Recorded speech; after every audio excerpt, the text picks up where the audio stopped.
Alors comme ça, vous vous intéressez à cette affaire. Pourtant, tout le monde connaît cette histoire depuis bien des années. Je peux vous demander pourquoi vous voulez en reparler maintenant? C'est moi qui pose des questions, monsieur Geppetto. Vous devez répondre. C'est aussi simple que ça. Et si je refuse? En effet, rien ne vous oblige à répondre, mais si vous le faites, vous pourrez aider des gens qui sont probablement en danger. Bon. On va dire que j'ai envie de vous aider. Mais je ne raconterai rien de nouveau. Cette affaire, le monde entier la connaît. Même si personne ne m'a cru. Donc on va commencer par parler de votre jeunesse si vous le voulez bien. Vous avez été élevé par des personnes qui vous ont maltraité? Vous étiez le seul enfant de ce couple qui vous a adopté? Oui. Vous pouvez développer? Suis-je vraiment obligé de répondre à ces questions stupides qui n'ont rien à voir avec l'affaire? Si c'est pour faire pleurer les ménagères, ce n'est vraiment pas la peine de développer. Ce n'est pas pour faire pleurer, c'est juste que j'aimerais comprendre comment tout ceci est arrivé. Bon, alors oui. On ne peut pas dire que mes parents m'ont emmené à Disneyland. C'était corvée, école, punition. Vous n'aviez pas de frères et sœurs? Non, j'étais seul. Mon père m'avait adopté pour que je travaille avec lui. C'est la seule raison. Vous avez toujours été seul, d'après ce que l'on sait sur vous. Vous ne parliez à personne à l'école, toujours seul. Ouais. Les autres élèves ne m'approchaient pas. Ils avaient peur que le pauvre Geppetto leur refile des maladies. Parce que j'étais toujours sale et mal habillé. Et est-ce que vous avez essayé d'aller vers eux, d'essayer de leur parler? Non. Je pensais qu'ils allaient se moquer de moi. Donc je restais seul et je lisais des livres. C'est donc à ce moment que vous avez commencé à vous créer des amis imaginaires? Oui, j'en avais marre d'être seul. Un jour, j'ai volé une des poupées en porcelaine de ma mère. Je l'avais appelée Amy. J'ai passé des longues nuits à lui raconter mes misères. Ça me faisait du bien. Puis un jour, j'ai commencé à travailler avec mon père. Il était menuisier. C'est lui qui m'a appris à travailler le bois. C'est à ce moment que j'ai commencé à créer ma nouvelle poupée, qui deviendrait mon amie. Sauf que votre père, voyant votre poupée, est devenu furieux et l'a détruit. Ouais. Et pendant de longues années, j'ai abandonné le projet. Vous avez rencontré Magdalena. Vous avez eu une longue relation avec elle? Magdalena, ouais. Je l'ai aimée plus que tout. Je lui ai tout donné. On allait avoir un enfant, mais ça s'est mal passé. Elle a perdu le bébé. Et finalement, elle a décidé de partir avec un autre homme, me laissant seule. C'est à ce moment que vous avez créé votre nouvelle poupée? Ouais, mais parlons plutôt de Pantin. Pendant des jours, des semaines, j'ai créé mon fils. Avec amour. J'ai tout fait pour le rendre beau. Le moindre petit détail était soigné. Mais quand j'ai eu fini, j'en ai pleuré tellement elle était magnifique. Vous savez ce que j'ai fait ensuite? Dites-moi. Je lui ai confectionné des petits vêtements et je l'ai habillé. J'étais tellement ému en le regardant. Il était très beau. J'étais très fier de l'avoir créé. Mon fils en bois. Mais à cet instant, vous saviez que ce n'était qu'un pantin, n'est-ce pas? Oui, bien sûr, mais pour moi, c'était un être vivant. C'était le fils que je n'aurais jamais eu. J'ai entendu dire que vous l'emmeniez partout avec vous. Au magasin, à la banque, à votre travail. Ce n'est pas un peu particulier? C'était mon enfant, mon fils. Les premiers jours, quand je rentrais du travail, je le voyais seul sur le canapé. Et je me disais qu'il devait se sentir seul. J'ai donc simplement décidé de l'emmener partout avec moi. On était à deux. On se sentait bien mutuellement. Vous connaissez Monsieur Jiminy? Ouais, cette espèce d'ordure. Je le déteste. C'est un de mes collègues. Il a fait du mal à Pinocchio. Il s'est amusé à lui dessiner des choses obscènes sur le visage alors que j'étais parti aux toilettes. Comment avez-vous réagi en voyant cela? À votre avis, vous feriez quoi si votre collègue dessine des bites sur le visage de votre enfant? Je deviendrais furieux, j'imagine. Voilà. Je suis devenu furieux. Mais vous savez, ce n'est pas moi qui lui ai planté ce tournevis dans l'œil. C'est lui. C'est Pinocchio. Est-ce que vous l'avez vu faire? Non, il me l'a dit quand on est rentré. Il m'a dit qu'il avait fait ça car j'étais triste à cause de lui. Donc, Pinocchio était vivant selon vous? Ouais. Mais il ne l'a pas toujours été en vrai. Cette nuit, je l'ai vue. Elle. Attendez, qui ça, elle? Une sorte de dame blanche. Elle était à côté de Pinocchio, et il lui murmurait des trucs à l'oreille. Et d'un coup, elle a disparu. Puis Pinocchio a commencé à bouger. Elle regardait ses bras, ses jambes, ses mains. Puis il m'a regardé et m'a souri, en me disant « Papa ». C'était le plus beau moment de ma vie. Mon fils était devenu vivant. Mes longues prières avaient été entendues. Vous savez qui est cette dame blanche que vous avez vue? Non, et je m'en fiche. Ce qui m'importe, c'est ce qu'elle a fait. Elle m'a offert le plus magnifique cadeau que j'aurais pu avoir. D'accord.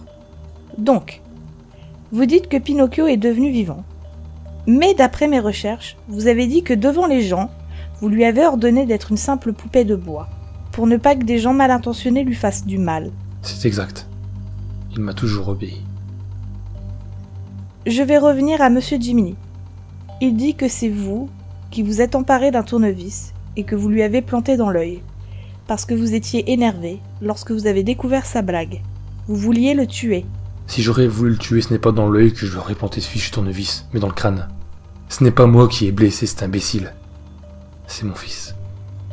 Pourtant, il affirme le contraire. Vous pensez vraiment qu'il va vous dire qu'il s'est fait agresser par un pantin en bois? Il fait très attention à son image, ce con. Il ne veut pas être mal jugé. Bon, d'accord. Admettons que ce soit Pinocchio qui ait agressé votre collègue. Vous lui avez dit quoi à votre fils? Je l'ai réprimandé, bien entendu. Je lui ai dit qu'il ne fallait pas planter un outil dans l'œil des gens. Il s'est mis à pleurer. Il m'a dit qu'il était désolé, que je ne méritais pas un garçon comme lui. Qu'il fallait qu'il devienne un vrai petit garçon. C'est à ce moment que vous avez eu cette idée en tête?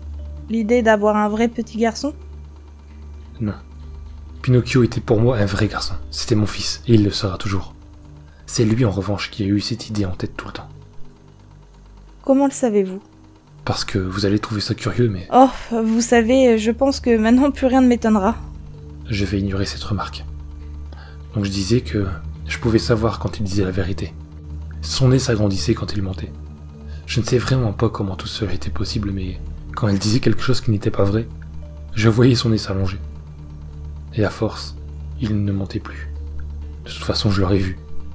Donc, vous êtes en train de dire que votre fils est un pantin en bois vivant qui a planté un tournevis dans l'œil de quelqu'un et que son nez s'allonge s'il dit des mensonges? Oui. D'accord. Venons-en à la principale question du pourquoi je suis ici.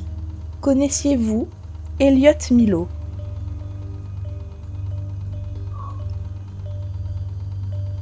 Monsieur Geppetto, pouvez-vous répondre? Oui. C'était le fils de mes voisins. Étiez-vous en mauvais termes avec les Milo? Non. Ils étaient très gentils, ne me prenaient pas pour un fou. Ils m'invitaient souvent à boire un café. Et Madame Milo m'apportait souvent des gâteaux qu'elle faisait elle-même. Et Elliot? Elliot était un petit gars sympathique, toujours souriant. Il aimait jouer avec Pinocchio. Parfois, je laissais emmener Pinocchio avec lui durant toute une après-midi, et Pinocchio me racontait comment ils s'étaient amusés ensemble. Bien sûr, les parents d'Elliot ne savaient pas que Pinocchio était bel et bien vivant. Et Elliot, il aimait votre fils? Bien sûr, qui n'aimerait pas Pinocchio? Le jour du drame, que s'était-il passé exactement? Parce que je trouve ça curieux que votre fils se mette à massacrer cet enfant.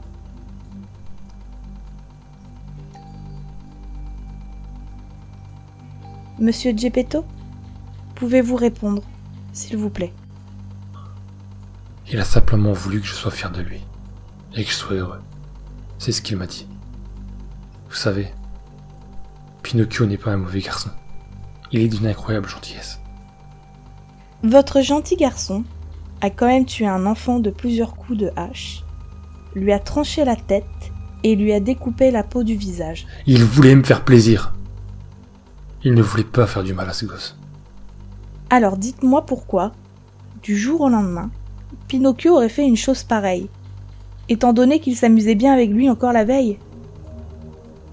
On s'était disputé le matin du drame. Et pour la première fois, je lui ai dit que j'aurais aimé un vrai petit garçon. Mais je le pensais pas, je vous jure. C'était sous l'énervement.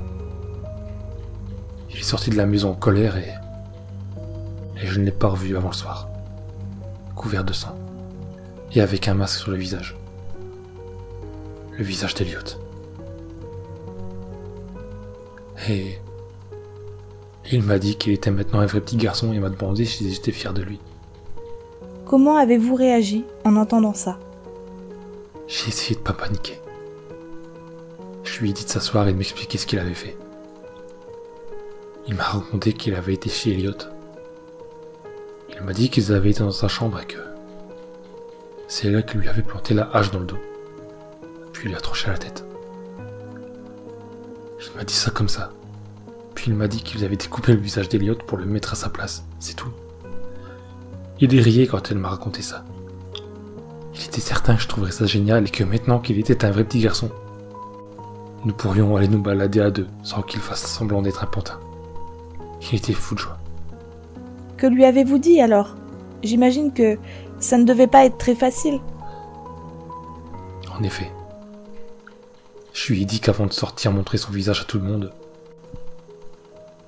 je devais aller voir les voisins juste pour leur dire merci. Je savais pas quoi dire, vous savez. Et je voulais voir de mes yeux ce qu'il avait fait. Parce que même avec le visage du gamin sur la tête, je n'arrivais pas à me dire qu'il venait de massacrer un enfant. Il m'a dit qu'il devait venir avec moi. Je l'ai donc pris dans mes bras et je suis parti chez les voisins. La porte était ouverte. Je suis donc rentré sans frapper et j'ai suivi les gouttes de sang sur le sol, qui ont mené à la chambre du petit. Et là, j'ai vu l'épouvantable massacre. Il y avait ce petit corps plein de sang. Cette hache. Du sang partout. J'ai lâché Pinocchio par terre et je lui ai hurlé dessus. Je lui ai demandé pourquoi il avait fait ça. Et c'est à ce moment-là que les parents d'Elliot sont entrés dans la chambre. Sa mère a hurlé et s'est précipitée sur le cadavre du petit. Son père m'a attrapé et m'a mis des dizaines de coups de poing. Et je me souviens juste d'être réveillé à l'hôpital. La poupée est sous scellée maintenant, vous savez? Elle n'a jamais bougé. Je sais. J'ai été accusé du meurtre, personne ne m'a cru. J'ai tout perdu. Mon fils, ma vie. Moi je vous crois, monsieur Geppetto. J'ai quelque chose à vous montrer. Vous voyez qui est sur cette photo? Oui, c'est... Pinocchio. Ce petit garçon? Oui, j'ai trouvé ce petit qui était seul dans votre ancien chez vous, lorsque je voulais faire des recherches sur le paranormal. Il était allongé, sur le divan. Il m'a dit qu'il avait fait quelque chose de mal, et que vous ne l'aimiez plus. Il ne s'était même pas rendu compte qu'il était devenu un vrai petit garçon. Il faisait semblant d'être un pantin quand il m'a vu. Ce n'est pas possible. C'est vous qui me dites ça? Soyez sans crainte, votre fils va bien. On l'a confié à une famille d'accueil.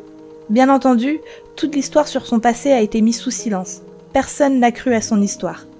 Je voulais que vous sachiez que je vous crois, et que Pinocchio va bien.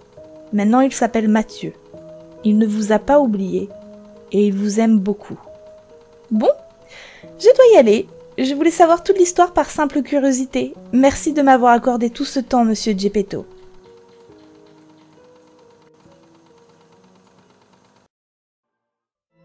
Les morts se relèvent ce fameux soir où les gens s'amusent et se déguisent, les âmes finissent morcelées, scellées lorsque l'enfance se brise. Horreur, mystère, un vent glacial fait trembler jusqu'en Antarctique. Légende urbaine, creepypasta, c'est l'heure du récit fantastique.